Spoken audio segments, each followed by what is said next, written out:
ভাই খাওয়ার টাকাটা পর্যন্ত পকেটে নাই, একটু হেল্প কর না। আমার না কোনো এক্সপ্লেনেশনের দরকার নাই, বলে দে যে আমাকে টাকাটা দিতে পারবি না।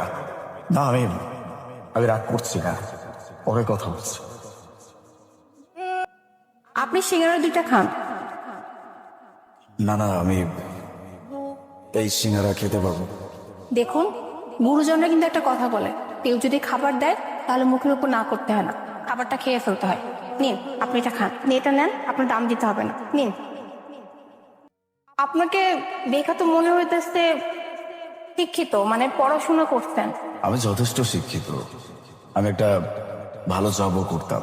হঠাৎ করে কোম্পানিতে একটা বড় চুরি হয়ে যায়, সবাই কেন যেন আমার উপরে দোষটা দিয়ে দেয়।